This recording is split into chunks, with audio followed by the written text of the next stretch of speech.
Bienvenidos a todos. Un placer recibirlos en este evento organizado por nuestra casa, por nuestra universidad. Y bueno, yo muy complacida de encontrarme en esta situación para presentar a una persona que he tenido oportunidad de conocerla hace algún tiempo, cuando nos visitó en nuestra casa, y que considero que va a tener una charla fantástica. Oscar Dalmau, un gusto encontrarte esta vez con nosotros nuevamente. Y bueno, voy a hacer una breve lectura de algunos de tus antecedentes, que creo que son importantes para ser conocidos por las personas que nos están acompañando. Oscar es miembro de la Universidad de Vic, de la Universidad Central de Cataluña, institución de altos estudios, con quien la Universidad Blas Pascal tiene nexos y contactos continuos. Y a mí me gustó extraer de tu información algo que utiliza Oscar para definirse a sí mismo y que se define como apasionado por la innovación, la creatividad y la transformación. Me parece que son cosas que lo definen perfectamente. Y apoyando esta definición voy a nombrar algunas de las cosas que él desarrolla, porque tiene una intensa y diversa actividad. Se desempeña en la dirección del Centro Internacional de Formación Continua de la Fundación Universitaria de Baguette, en el campus Manresa de la Universidad de Vic, impulsando desde allí posgrados, másters en salud y programas diversos. Es consultor en el ámbito de formación, el aprendizaje y el desarrollo del talento. Es coordinador del Centro Internacional de Simulación y Alto Rendimiento Clínico de la Fundación Universitaria de Baguette, Campo Manresa, donde desarrolla proyectos de investigación e innovación. Y por otro lado, hace ya más de un año, es vicepresidente de RECLA, la Red de Educación Continua en Latinoamérica y Europa. Y hoy, Oscar nos va a deleitar con el desarrollo de su tema, que es el diamante de las habilidades ante retos y adversidades. Así que muy bienvenido, Oscar. Todo tuyo para que puedas trabajar tranquilamente. Aquí estoy para acompañar. Gracias. Bueno, pues muchísimas gracias, Shirley, muchísimas gracias, Valeria, muchísimas gracias, Marco, Universidad Blas Pascal. A todas y a todos ustedes, en primer lugar, darles el agradecimiento de acompañarnos durante este rato que pueda estar conversando con ustedes. Me gustaría que fuera una conversación. Es verdad que tendré una primera parte de exposición para compartirles un pequeño documento que además he rogado a la organización que luego pueda estar a disposición de todas y de todos ustedes y que sirva un poco para provocarles algunas reflexiones y para identificar algunas preguntas que luego nos permitan, pues eso, establecer, entablar un poco de conversación. Yo lo único que me permito, haciendo referencia a lo que Shirley hacía respecto a mi trayectoria profesional, es que desde hace 9 años gerencio un centro de capacitación que pertenece a 80 hospitales aquí en Barcelona, en Cataluña, donde hay aproximadamente unos 50.000 trabajadores, a quienes agradezco personalmente hoy en este acto, no solo a ellos, sino a todas y a todos los que están trabajando duramente en todo el mundo para hacer frente a la pandemia que lamentablemente nos tiene a todos confinados, a todos aterrados y a todos y a todas afectados. Me voy a permitir en algún momento hacer referencia al sector salud porque de manera natural me van a salir ejemplos, pero espero que la conversación pueda ser, digamos, abierta a que sea extrapolable la experiencia a cualquier otro tipo de sectores y ámbitos empresariales a los que ustedes pertenecen, ¿no?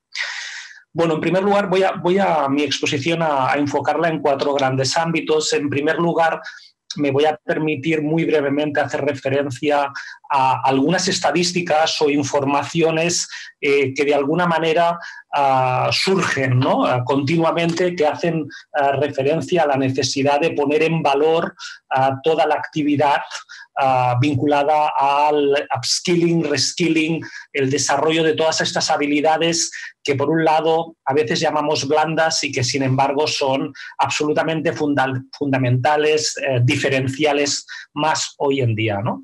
Seguramente muchos y muchas de ustedes conocen esta referencia del World Economic Forum, donde ya se anticipaban cambios en las preferencias de ciertas habilidades o competencias más demandadas en el mercado laboral. Me he permitido acercarles algunas estadísticas o estudios más cercanos en el tiempo y, además, desde la perspectiva de España, por si pudieran ser de mayor interés. He referenciado todas ellas por si tienen interés en profundizar en las mismas, ¿no? En este caso, un estudio publicado en un medio de comunicación donde, en primer término, se hacía referencia a la competencia creatividad, ¿no?, como una de las más destacadas y de las más buscadas, igual que algunas asociadas a todo el tema Big Data, transformación digital, sistemas de información y trabajo con personas, ¿no?, que serían un poco las más identificativas, ¿no? Muy recientemente, este mes de septiembre, se ha publicado por parte de este instituto otro estudio poniendo referencia o énfasis también a las más demandadas. Profundiza en el mismo, donde creatividad y todos estos elementos más vinculados a transformación digital, sistemas de información, son los más significativamente referenciados, ¿no? En este ámbito del reskilling es verdad que además está afectando a los roles y a los puestos de trabajo, no solo en el desarrollo de nuevas competencias, sino redefiniendo la propuesta de valor de los mismos, ¿no? Se ha publicado, que probablemente también conozcan ustedes por el ámbito de trabajo de recursos humanos, este estudio donde habla de 21 nuevas funciones o 21 nuevos ámbitos de trabajo desde el área de recursos humanos, ¿no?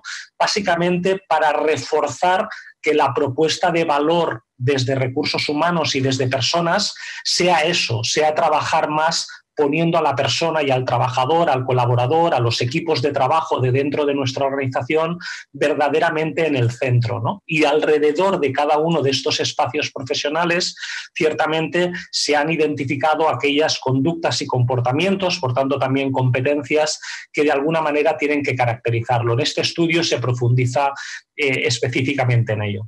Pero me voy a permitir referenciar en un artículo publicado por una de las personas de referencia aquí en España, que es Xavier Marcet, donde hablaba de aquellas habilidades 2030 que de alguna manera deberíamos ser capaces desde el mercado de trabajo, desde recursos humanos, de acompañar. Este artículo se publicaba ya en mitad de pandemia, por tanto ya pensando en clave de transformación post-pandemia de las organizaciones. Él en este estudio, en esta pequeña publicación, hacía referencia a dos ámbitos. Por un lado, aquellos 4, digamos, marcos competenciales que entendía que debían ser de mayor énfasis en el futuro del trabajo y en el desarrollo de competencias de todo tipo de profesionales, identificando estos 4 ámbitos. En primer lugar, todo lo que tiene que ver con el aprendizaje vinculado a tecnologías emergentes, gestión de la complejidad, pensamiento crítico, capacidad de aprender todas estas nuevas, digamos, tecnologías que cada día aparecen, especialmente y todas aquellas más disruptivas. En segundo lugar, hacía énfasis en todo el elemento más relacional de las personas, comunicación, empoderamiento. Por ejemplo, en el ámbito de la salud hablamos mucho de empoderar al paciente, que no es solo educarlo en su enfermedad, sino que tenga el conocimiento necesario para que coparticipe de las decisiones clínicas, ¿no? Eso sería, ¿no?, ese elemento relacional de empoderamiento, que él hacía referencia también a negociación, gestión de conflictos. El tercer ámbito tiene que ver con la innovación en términos de transformación, de cambio, de hacer cosas de manera distinta, ¿no? Nuevas propuestas que aporten mucho más valor, ¿no?, sea a los pacientes o a los ciudadanos, a los clientes, en definitiva, de las organizaciones. Y ahí incidía mucho en todo el elemento de creatividad, que también antes hemos visto, empatía, asertividad, la escucha activa, ¿no?, y cómo construir ese marco de confianza a partir del cual generar oportunidades de negocio cambio y de relación y de transformación y una propuesta de valor mucho mayor, ¿no? Y por último, todo el marco que tiene que ver con la agilidad, especialmente en la toma de decisiones, digamos, mucho más ágil a pesar de los entornos inciertos, esa capacidad también de concentración y no tan solo el agile, digamos, como estrategia o como metodología para optimizar procesos de trabajo, que también. Y luego, en este artículo que me permito referenciar, hacía referencia, más allá de la robotización que nos va a impactar en el mercado laboral, hacía referencia a la necesidad de que los profesionales desarrollemos estas 5 skills que él de alguna manera identificaba como core, ¿no? Por un lado, la capacidad de pensar, tanto desde la estrategia como especialmente de la innovación. La segunda, la capacidad de vender, que básicamente lo vinculaba a ese elemento de generar ese margen de confianza y de generar esa compenetración entre cliente y organización que va más allá del puro acto de compraventa, para entendernos, ¿no? En tercer lugar, todo lo que tiene que ver con la construcción de narrativas, con la construcción de relatos, ¿no? Con generar historias, que tiene mucho que ver también con un elemento que en los últimos tiempos se ha puesto mucho en valor, que tiene que ver con el propósito, ¿no? Con el para qué, por ejemplo, de las organizaciones.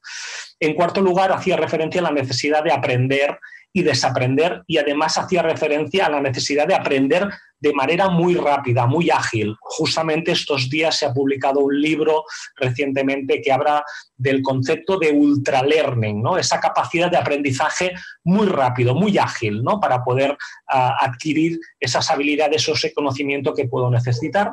Y de alguna manera no perdía de vista un elemento quizás más actitudinal, más intangible, más vinculado a valores, que es el respeto mutuo, ¿no? Decía, en una era cada vez más tecnológica, más robotizada, la parte humana deberíamos incluso tenerla presente en el respeto mutuo a la hora de generar esos marcos de relación, de colaboración, de cooperación entre organizaciones, entre equipos y entre personas, ¿no? Y creo que era una buena manera de empezar, por lo menos acercando aquellas tendencias de competencias que hoy son más, digamos, requeridas o más buscadas en su desarrollo, por lo menos aquí en el país, ¿no? en el Estado, en España.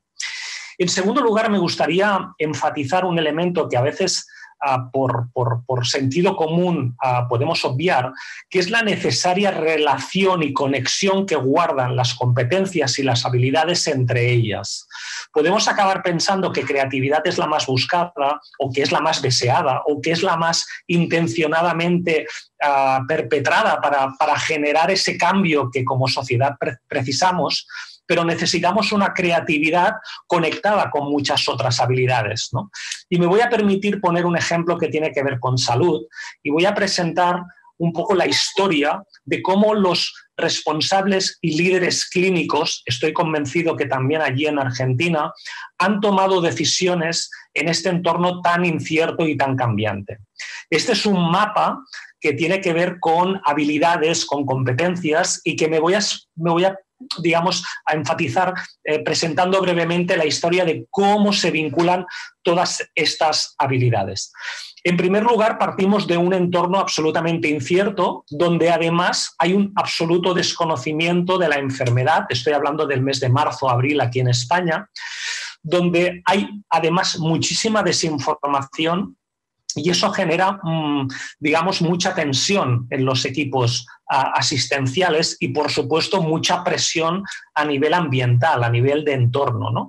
En ese momento, los equipos directivos y mandos intermedios de organizaciones clínicas tienen que, por un lado, estar interpretando constantemente las variables de los pacientes, los resultados de su organización, pero también las tendencias de otras organizaciones a nivel internacional, y desde esa complejidad de no tener una garantía y una certeza sobre cómo tratar y cómo abordar esa enfermedad para según qué tipo de pacientes, intentar consensuar con los equipos una cierta toma de decisiones que den una cierta garantía para hacer frente a esa situación y a ese problema.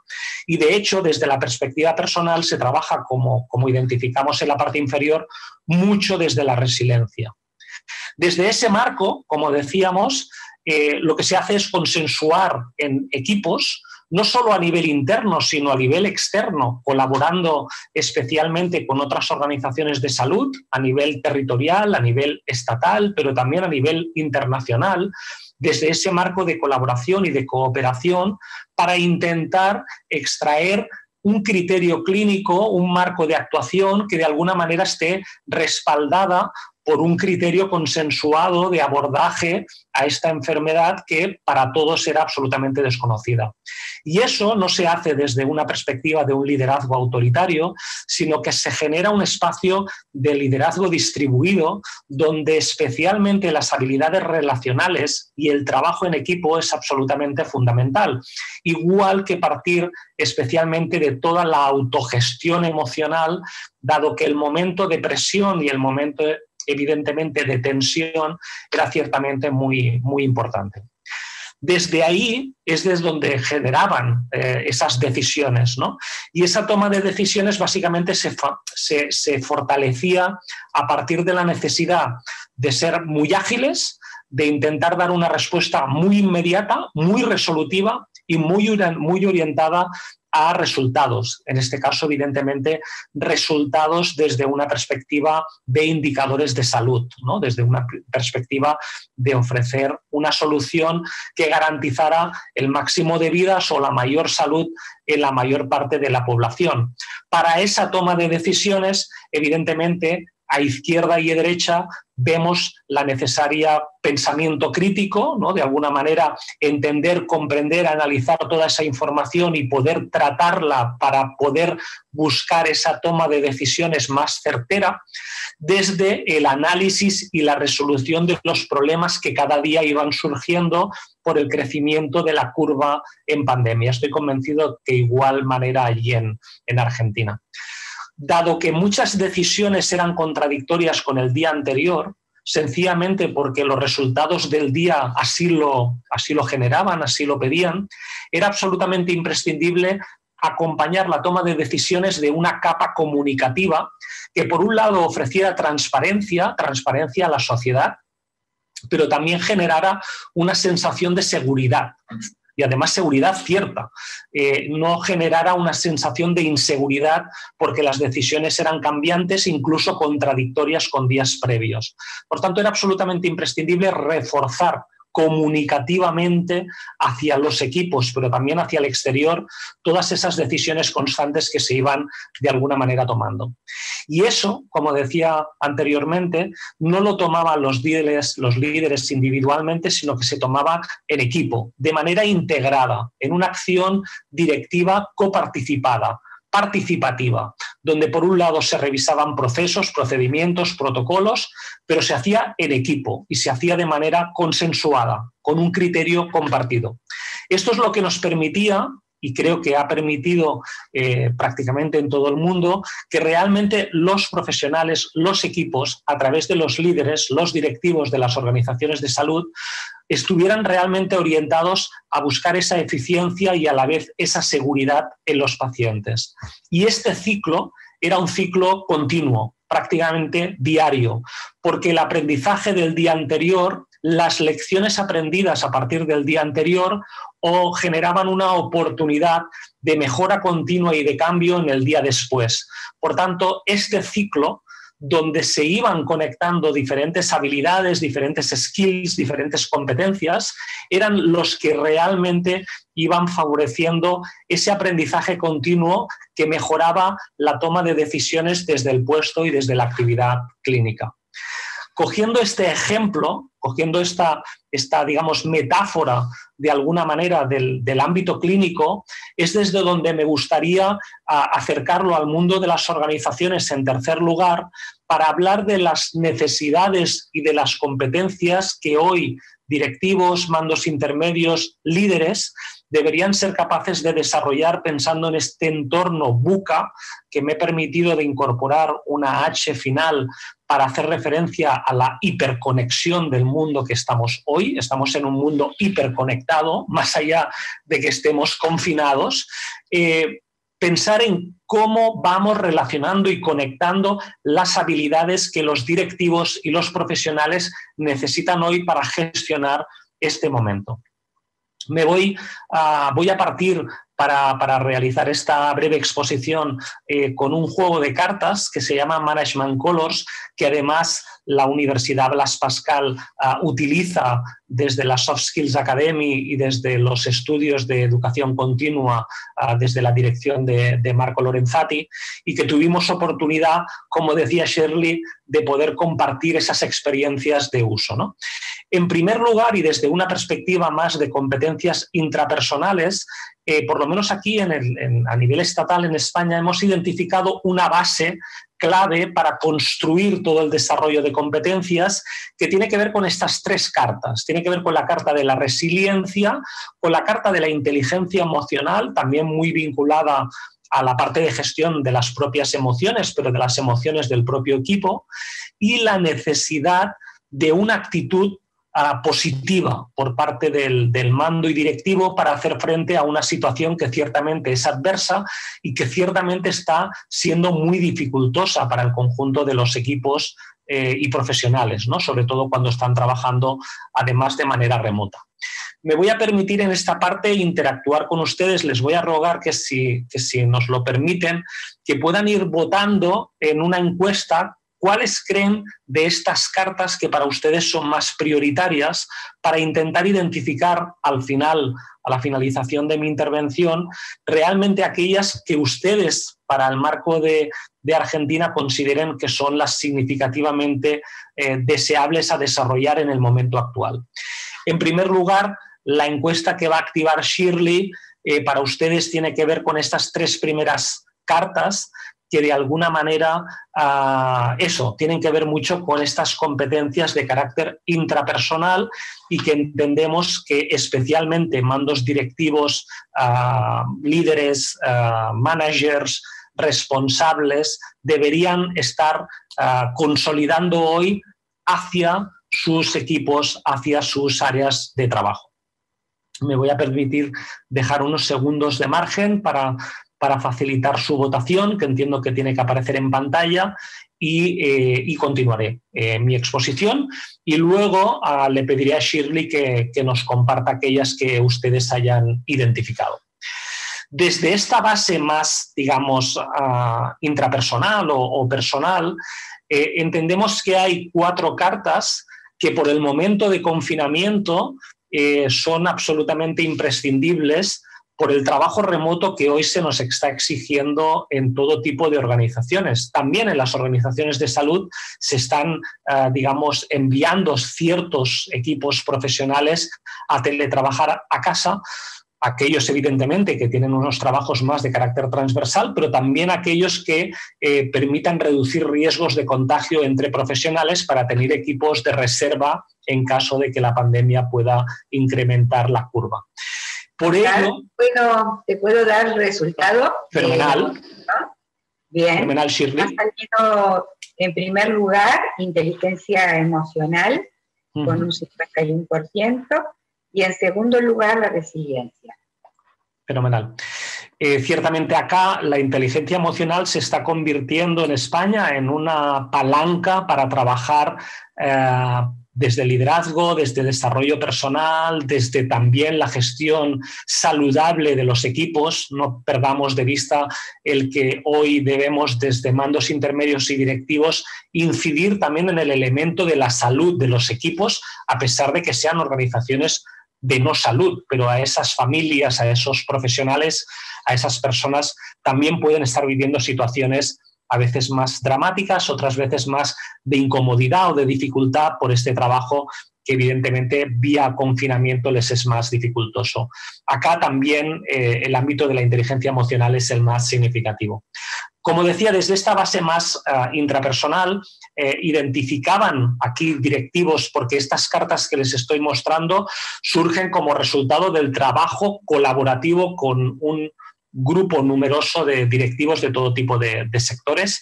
Por un lado, todo lo que tiene que ver con habilidades digitales. De hecho, el congreso de esta semana con ustedes tiene que ver no solo con soft skills, sino con digital skills. Por eso me permitía el hacer énfasis en la necesidad de enlazar, conectar, interrelacionar ambos ámbitos de desarrollo competencial.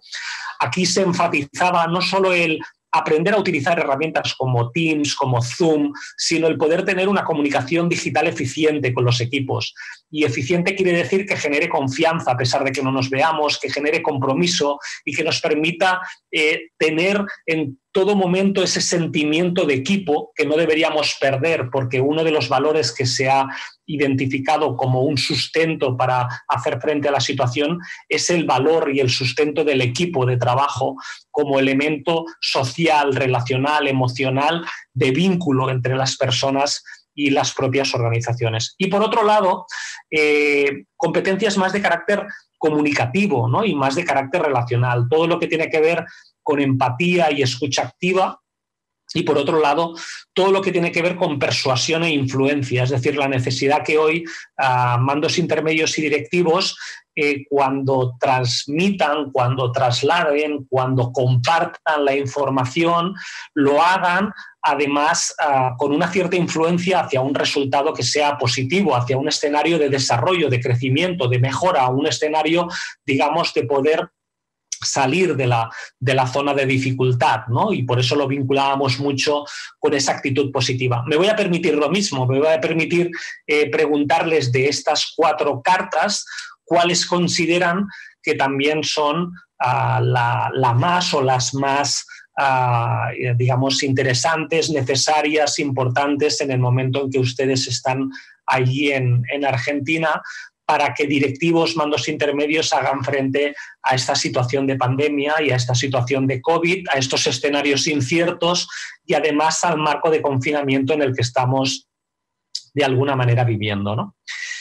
Mientras tanto, Shirley nos da los resultados, me permito continuar. Y continúo hacia algo que tiene que ver con, digamos, una de las principales palancas que en esta situación de confinamiento estamos viendo y viviendo, ¿no? Por un lado, el trabajo remoto de los equipos y por otro lado, la necesaria colaboración, trabajo en equipo y cooperación, que a mí me gustaría enfatizar que además es una cooperación abierta y el ejemplo lo vemos en las organizaciones de salud que están colaborando con otro tipo de organizaciones de ámbito de las ingenierías, de las telecomunicaciones, que les están ayudando a proveer de productos o de servicios y a resolver problemas complejos más allá del conocimiento clínico, acercando otro tipo de conocimientos, otro tipo de competencias para dar respuesta a esos retos, problemas o dificultades, ¿no? Por tanto, hoy estamos cada vez más en una situación más abierta, más colaborativa. Cuando hablamos de ecosistemas de trabajo, ecosistemas también de aprendizaje, ecosistemas de innovación, cuando hablamos de innovación abierta es porque entendemos que solos no somos capaces de dar respuesta a esos retos o a esas necesidades y que necesitamos alianzas, colaboraciones con otro tipo de expertos, equipos, instituciones que juntos nos permitan el poder desarrollar esas iniciativas y que nos permitan construir propuestas de valor que sean mucho más significativas, ¿no? Y que sean realmente más relevantes de las que podríamos ser capaces de propiciar nosotros solos, ¿no? Estas son... Tengo las respuestas. Perfecto. Claramente y con muchísima diferencia. En primer lugar, empatía y escucha activa con un 79%. Y en segundo lugar, las habilidades digitales. Perfecto. Esa es más o menos la distribución. Acá ha surgido algo parecido en la medida en que han entendido que hoy es sin duda un momento para escuchar a las personas, para estar cerca de las personas y para creernos verdaderamente desde recursos humanos que las personas son el centro de nuestras políticas y de nuestras estrategias, y sí que están entendiendo la oportunidad de la digitalización como un paso después.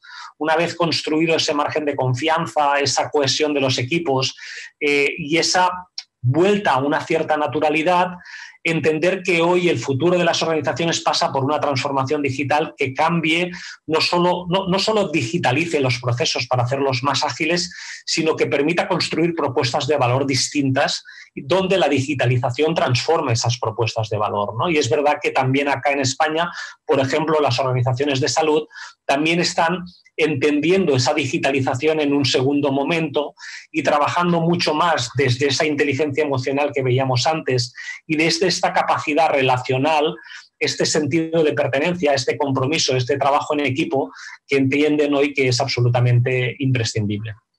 Desde estas dos cartas, ¿no? Gestión de los equipos en red o trabajo en red y trabajo colaborativo, se identificaban 4 cartas orientadas a la acción, hacia la toma de decisiones y a la acción, ¿no?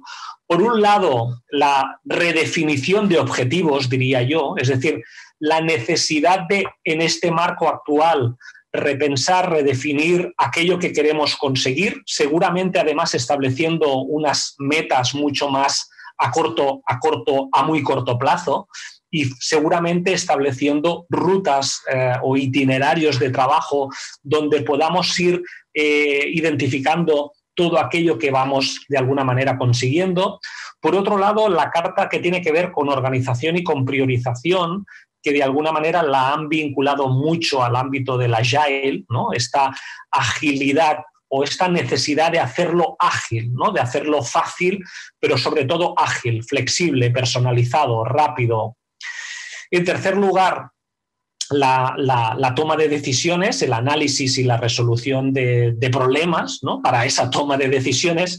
Y en cuarto lugar, esta creatividad, ¿no? Que antes veíamos identificada en muchas publicaciones que hacen referencia a las competencias más demandadas. A mí, de hecho, me gusta conectar mucho estas dos cartas, ¿no? Resolución de problemas y creatividad, que de alguna manera nos daría esa carta nueva que sería resolución creativa de problemas complejos, ¿no? A lo mejor estamos o vamos a afrontar ciertos problemas que son mucho más complejos de los que tradicionalmente habíamos afrontado y que quizás con las soluciones de siempre, es decir, con lo que siempre hemos hecho, no podemos hacer frente a las mismas, ¿no?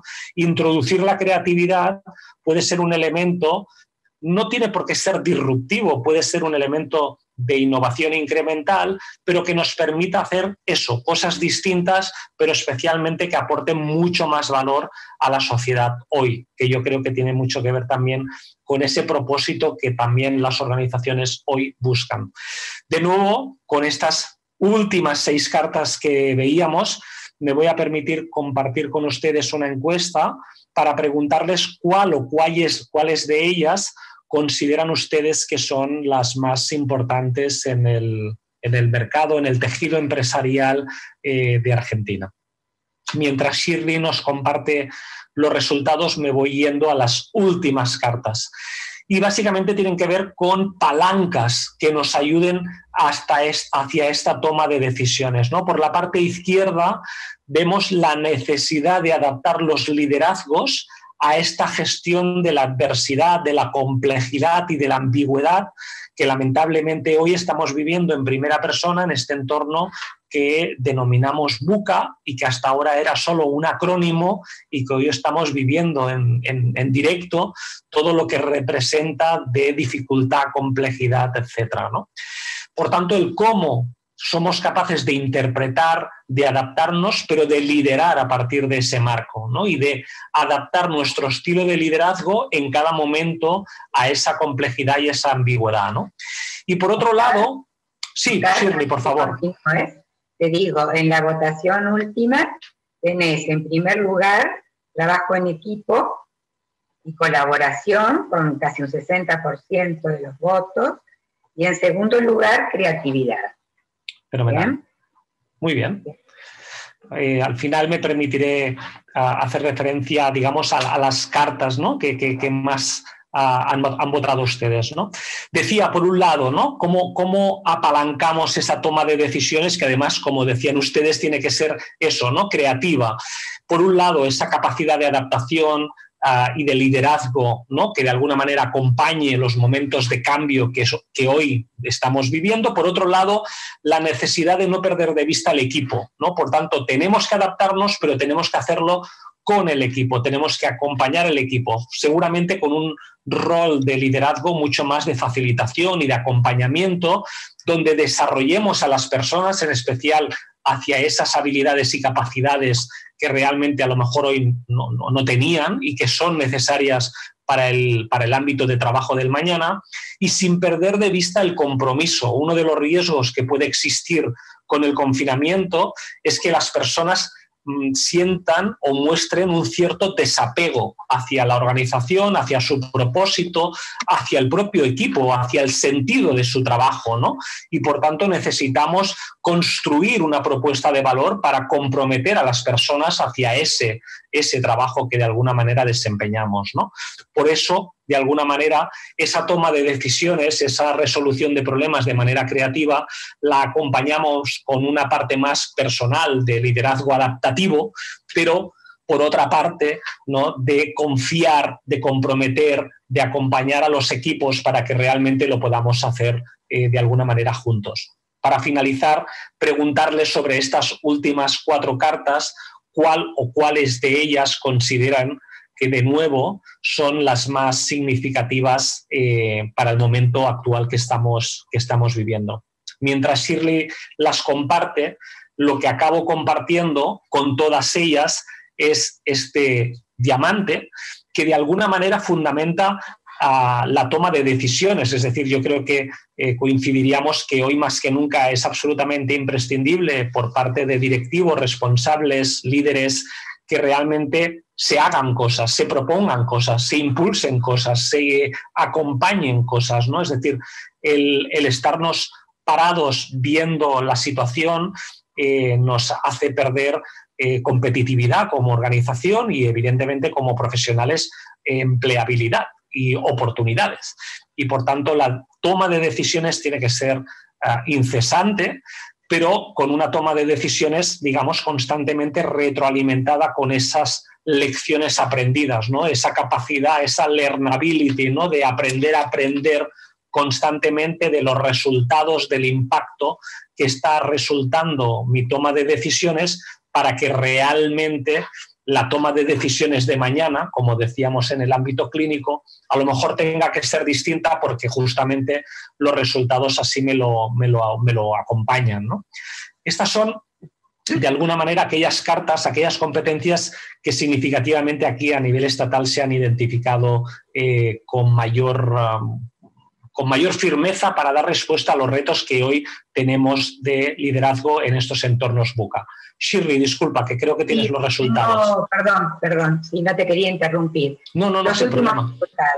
Muy bien. En el caso de la última votación tenés el liderazgo situacional, con la mayor cantidad de votos, el mayor porcentual, y en segundo lugar, la gestión de la complejidad y la ambigüedad.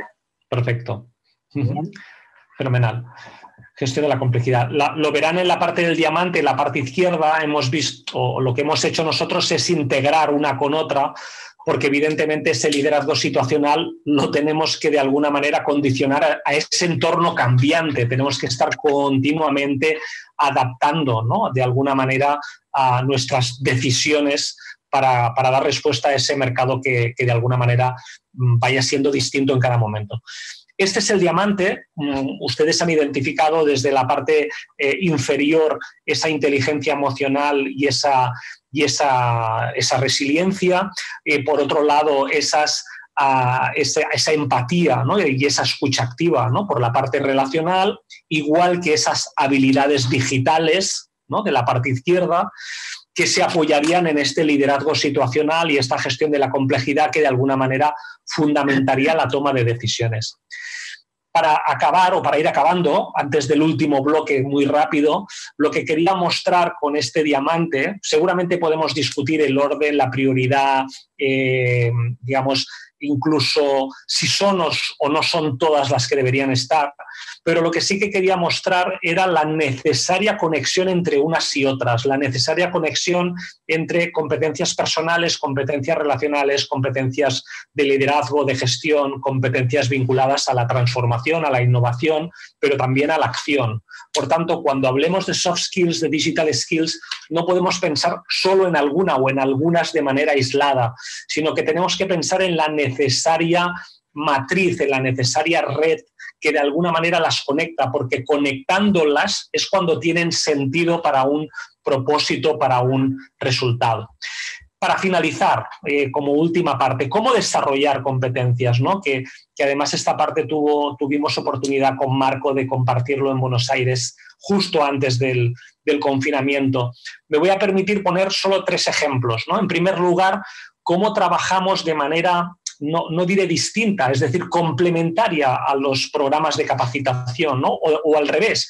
¿Qué incorporamos en los programas de capacitación para que no sea solo capacitación y para que sea desarrollo, para que sea transformación, ¿no? Desde esta perspectiva más de autoconocimiento, nosotros utilizamos mucho, hay muchas herramientas, nosotros utilizamos mucho Insight Discovery. Es muy potente para trabajar el autoconocimiento de estilos personales de relación, para ser capaz de identificar muy fácilmente los estilos de otras personas y a partir de aquí entrenar cómo tiene que ser esa escucha activa, esa empatía que ustedes mismos identificaban como prioritaria. Es muy fácil entrenar tomando conciencia, uno, de cómo es su estilo propio y sabiendo identificar en los demás sin necesidad de pasar un cuestionario o un examen, identificando cómo son los de los demás para adaptarnos, ¿no? Para establecer una comunicación que sea mucho más fluida y que nos permita cambiar cosas, ¿no? Que esa comunicación y esa capacidad relacional nos permita cambiar cosas dentro de la organización. En segundo lugar, cuando hablamos de absorber todo lo que son capacidades digitales, no es solo aprender a utilizar tecnologías, sino también entender digamos, todo el valor que ciertas tecnologías o ciertos facilitadores tecnológicos, también 4.0, de alguna manera pueden apoyarnos o dar respuesta o ofrecernos en nuestros ámbitos de trabajo. Acá nosotros lo que estamos haciendo, por ejemplo, en el ámbito de la salud, es acercar a médicos y a enfermeras a espacios de laboratorio y a showrooms donde pueden interactuar con esta tecnología, por ejemplo, con robótica, con entornos inmersivos, con impresión 3D, con bioimpresión. No es solo entender lo que puede aportar, sino probarlo, experimentarlo en primera persona de manera aplicada a esa especialidad clínica que de alguna manera ellos tienen, ¿no? Porque así sí hay aprendizaje y sí hay oportunidad de cambio. En este caso, el cambio puede ser introducir esa tecnología en ese servicio, en esa unidad o en esa área, ¿no? Para aprovechar cómo gestionar en un entorno tan complejo como el BUCA, estamos introduciendo mucho el uso de videojuegos convencionales y nos permite trabajar con todo tipo de personas, también con profesionales de hospitales. Les he puesto un juego que es el Overcooked, que nos permite trabajar en equipos, competencias que tienen que ver con gestión de equipos de manera remota, con trabajo bajo presión, con liderazgo, con comunicación de manera remota. Es aprovechar una tecnología que ya existe, que es el del juego, que existe el juego digital, aprovechar esa tecnología para llevarlo al desarrollo de competencias. Desde ahí, trabajar estas otras metacompetencias que antes hacía referencia en el artículo inicial, donde hablábamos de la necesidad de introducir este pensamiento crítico, que es una de las competencias también más buscadas, ¿no? Y desde el pensamiento crítico buscar la acción, es decir, no quedarnos solo con la reflexión, sino acompañar la reflexión de acción para desde la acción volver a aprender y retroalimentar el propio proceso. Y por último, en esta necesidad de introducir innovación y este espíritu emprendedor en todo tipo de profesionales, también en los de las organizaciones de salud, estamos introduciendo estrategias de juego como pueda ser Lego o como pueda ser Playmobil. En este caso, ven ejemplos de, por ejemplo, mapas de empatía o customer journeys aplicados al ámbito de los pacientes, ¿no? De alguna manera, o mapas conceptuales que nos permitan profundizar más, empatizar más con las necesidades que puedan tener ciertos clientes, ¿no? A partir de ahí, intentar dar respuesta de manera creativa a ese problema, que es esta combinación de cartas que antes les compartía, y muy a menudo utilizamos diferentes metodologías, no solo de design thinking, sino, por ejemplo, también de ideación, de prototipaje. Por ejemplo, el método Lombard es una metodología de trabajo que se utiliza mucho en Silicon Valley y que nosotros la estamos incorporando también dentro de las organizaciones de salud para acabar prototipando soluciones que luego podamos conectarlos y conectarlas con los entornos reales y con los pacientes para de nuevo impulsar cambios, evaluarlos, medirlos y a partir de ellos aprender. En definitiva, y para acabar, he hablado mucho de cartas o he utilizado un juego de cartas que tiene que ver con competencias. He hablado de la necesidad de compartir, pero especialmente de conectar, de interrelacionar todas estas competencias, todas estas cartas. Diríamos que el destino reparte las cartas, pero somos nosotros las que los jugamos. Así que espero que todas y todos ustedes sean hoy más conocedores de qué cartas deberían estar jugando en cada momento y que sean capaces de conectarlas para verdaderamente tener la mejor mano de cartas en su disposición para dar respuesta a los retos futuros cambiantes de este entorno tan incierto, tan complejo que nos toca vivir. Nada más, muchísimas gracias. Decirles que a través de la organización les voy a ofrecer diferentes artículos que están publicados y que de alguna manera complementan toda esta exposición que me he permitido de compartir con ustedes. Por un lado, todo este trabajo de liderazgo desde la perspectiva clínica, por otro lado, todo este ámbito del liderazgo en entornos de confinamiento y entornos buca, y a la parte derecha tienen también una publicación, un libro de desarrollo del talento que lo pueden descargar aquí totalmente gratuito, donde pueden conocer todas las políticas de desarrollo del talento, de gestión de recursos humanos y de personas, el cómo desarrollamos competencias soft and digital skills en el ámbito de la salud aquí en Barcelona y en Cataluña, en España. Muchísimas gracias y me pongo a su disposición para atender cualquier duda o consulta al respecto. Evidentemente, la presentación que he utilizado también estará a su disposición. Bien, muchísimas gracias, Oscar. Realmente es riquísima y llena de contenido tu exposición, así que la verdad que es sumamente valorable lo que vos ofreces a los participantes con el material complementario que se va a distribuir a ellos como para que puedan reevaluar todo lo que les estuviste informando y lo puedan ver con mayor tranquilidad.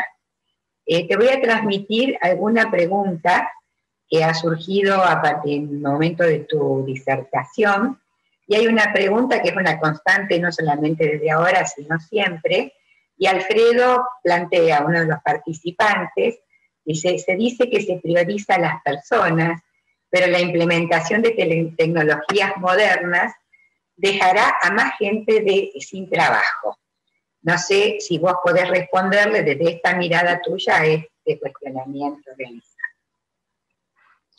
Es cierto que hay una preocupación a nivel global, ¿no?, del impacto que la robotización puede tener en los puestos de trabajo, ¿no? Seguramente más a medio y largo plazo que a corto plazo.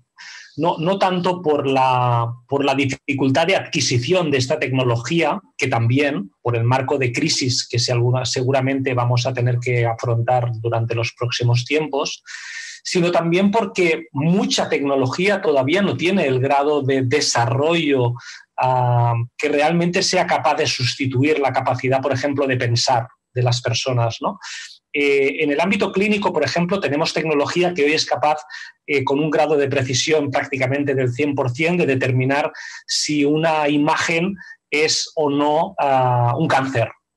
Y el tratamiento de la imagen, toda máquina es hoy ya capaz de diagnosticar a través de algoritmos de manera mucho más fidel que no la persona, ¿no?, que no el médico que ha tardado 6 años en hacer una carrera de medicina y una especialidad de dermatología.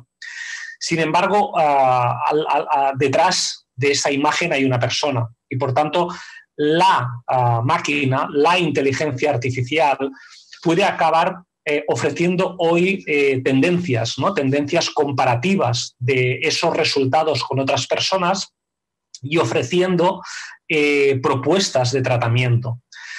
Pero, como decía, está el valor humano, ¿no? La parte humana es lo que nos va a diferenciar y es lo que hay que continuar, digamos, o fortaleciendo o desarrollando, ¿no? También en el ámbito clínico. Y, por tanto, esa capacidad de sentarse con el paciente, con esa familia, a partir de los resultados, proponer esas alternativas de tratamiento y escuchando y empoderando, como decíamos antes, a esa familia, hacer una toma de decisiones coparticipada. Esto es hoy todavía complejo de que una tecnología, un robot, sea capaz de hacerlo. Y es ahí donde tenemos que aprovechar lo mejor del robot, que en este caso esta tecnología es estos algoritmos, la capacidad de dar rápidamente un resultado diagnóstico, pero luego esta capa de humanización para ser capaz, de empatizando con esa familia, con ese paciente, con esa persona, realmente, conjuntamente con ella, acabar determinando aquello que sea mejor para esa persona. Bien. Así que hay que intentar construir estas propuestas de valor desde la humanización, a pesar de que entiendo perfectamente la preocupación de Alfredo, porque es una preocupación constante en todos los foros de recursos humanos a nivel internacional. Sí, una pregunta más en relación a esta forma de trabajo, cuando vos viste el ejemplo en una institución de salud. La pregunta es, ¿cómo estaba conformado el equipo, la gente que participó? ¿Eran solamente profesionales o también participaban personas pertenecientes a las áreas administrativas o complementarias? Hoy día, durante confinamiento, la toma de decisiones ha sido en equipo y ha sido en equipo multidisciplinar, interdisciplinar y además no solo en equipo de dentro de un hospital, sino en relación el hospital, por ejemplo, con el primer nivel de atención primaria que pudiera estar cercano o con los niveles de atención a domicilio o los servicios de emergencia y de ambulancias. Por tanto, ha sido una toma de decisiones coparticipada. Es obvio que al final un líder clínico tiene que acabar tomando una decisión, pero se ha buscado, digamos, el mayor consenso. Y por supuesto que también colectivos o perfiles que a veces podemos pensar que tienen un menor peso en la toma de decisiones, como pueda ser una figura de un administrativo de apoyo, también han participado de esas decisiones. De hecho, por ejemplo, uno de los aprendizajes, ¿no? Una de las lecciones aprendidas es que estos administrativos que hasta ahora tenían un papel más secundario y logístico y de apoyo, en el futuro tengan un papel más fundamental dentro del proceso clínico. Y esto se ha consensuado entre no solo administrativos, sino médicos y también enfermeras, ¿no? Y hoy los límites de competencias que muchas veces habían marcado la diferencia o la capacidad de médicos o enfermeras o de enfermeras y auxiliares, hoy se está de alguna manera desdibujando, ¿no? Hoy se abren espacios donde se están cediendo oportunidades a otros y a otras profesionales para su crecimiento y para su desarrollo. Yo creo que esto genera una gran oportunidad de crecimiento profesional, ¿no? Y genera una gran oportunidad para ser capaces desde cada rol, ser capaces de aportar mucho más valor al paciente. Correcto. Bueno, y una última pregunta y la vamos a responder breve porque nos estamos excediendo en el tiempo, lo que pasa es que es re interesante, y está referida a la comunicación. Vos hablaste del desarrollo de una capa comunicativa dentro de la organización en este proceso, y todos sabemos que el tema de comunicación es un tema complejo y sensible dentro de las organizaciones. ¿Cuál es la propuesta para hacer realmente una capa comunicativa efectiva dentro de este proceso? Te pido... Es un problema genérico, evidentemente ha sucedido y sucede en las organizaciones de salud, pero también sucede en todo tipo de organizaciones, ¿no? En las organizaciones de salud yo he hecho referencia antes por dos motivos. En primer lugar, la necesidad de una transparencia hacia la sociedad sobre lo que estaba sucediendo, es decir, ocultar datos o ocultar que en el fondo teníamos un gran desconocimiento clínico porque la enfermedad era nueva, no aportaba nada lo que aportaba era más que restaba, más que no sumaba, ¿no? Y por tanto, transparentar y ser honestos creo que por un lado era oportuno. Y por otro lado, hay un trabajo o había una necesidad de trabajar constantemente en una transparencia y en una comunicación de criterios clínicos hacia el conjunto de los profesionales, básicamente por los incesantes cambios de protocolos y de procedimientos de trabajo. Los protocolos han cambiado, por lo menos acá, incluso durante muchos días, cada 24 horas, y lo que no podía suceder es que una persona que volviera a trabajar después de un pequeño descanso, volviera a trabajar con un modo de trabajo de 1 o 2 días anteriores cuando el proceso, procedimiento, protocolo había cambiado. Ahí lo que se ha utilizado mucho es smartphones y dispositivos móviles para poder acercar de manera muy visual estos cambios de protocolos y de procedimientos a todos los profesionales de manera muy, muy rápida y muy ágil. Es verdad que se ha utilizado, digamos, espacios más convencionales como las intranets para comunicar, pero lo que más se ha utilizado ha sido el dispositivo móvil, para acercar el conocimiento al bolsillo de la persona y del profesional y para que lo tuviera accesible en cualquier momento. Perfecto. Muy bien, Oscar. Seguramente, bueno, hay un montón de interrogantes. Lamentablemente estamos limitados por el tiempo. Te agradecemos muchísimo la participación y seguramente espero que podamos contar en próximas ediciones nuevamente con tu presencia. Muchísimas gracias a ustedes por la oportunidad. Lamento haberme ido un poquito de tiempo y, por supuesto, estoy a su disposición a partir del correo electrónico para atender cualquier duda o consulta que puedan tener, así que no duden de podérmela hacer llegar. Muchísimas gracias, Shirley. Muchísimas gracias a vos.